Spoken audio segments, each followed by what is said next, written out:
आइए सुनते हैं एक छोटी सी कथा। एक दिन गौरा माता अपने बदन पर उबटन लगा रही थी और उबटन को निकालते समय उन्होंने उस उबटन से एक प्रतिमा बनाई और उसमें प्राण फूंक दिए और उसे गणेश नाम दिया। और गौरा माता ने कहा कि मैं स्नान करने जा रही हूँ और तुम बाहर ही खड़े रहना, कोई भी अगर आए तो उसे अंदर मत आने देना।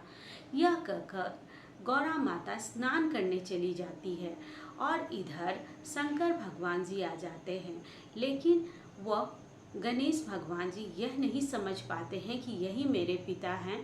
वो शंकर भगवान जी को अंदर नहीं जाने देते हैं और शंकर भगवान जी क्रोधित हो जाते हैं और अपने गण लोग को भेजते हैं कि जाओ उस बच्चे को उस स्थान से हटाओ।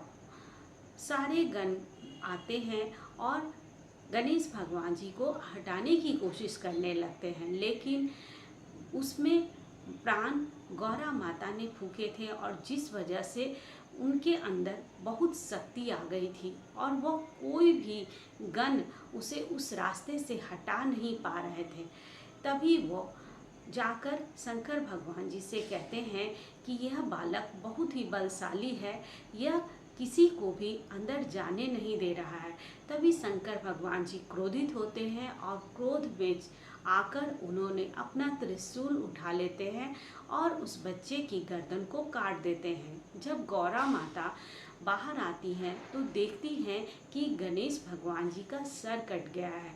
तब वह गौरा माता क्रोध में आ जाती हैं और शंकर भगवान जी से कहती हैं कि यदि आपने इसमें प्राण नहीं फूके तो मैं अपना प्राण त्याग दूंगी। अब तो शंकर भगवान जी विवश हो गए।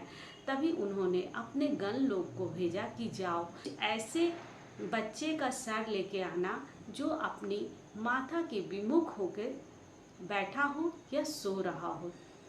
सारे गण लोग जंगल में जाते हैं और देखते हैं कि एक हाथी का बच्चा अपनी माँ के पीठ के पीछे सो रहा है।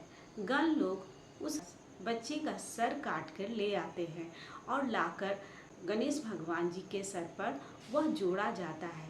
गौरा माता यह देखकर खुश हो जाती हैं कि उनका पुत्र जीवित हो गया, लेकिन वह इस बात से बहुत परेशान थी कि यह इंसान का शरीर है और जानवर का सर है, कहीं कोई इसका उपहास ना करे। तभी शंकर भगवान जी सारे देवी देवता को बुलाते हैं और उन्हें आशीर्वाद देने के लिए कहते हैं।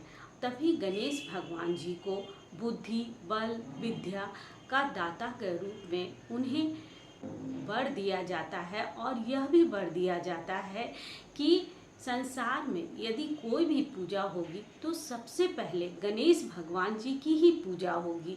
और सभी देवी देवता मिलकर गणेश भगवान जी को आशीर्वाद देते हैं और उसी दिन से यह गणेश चतुर्थी मनाई जाती है।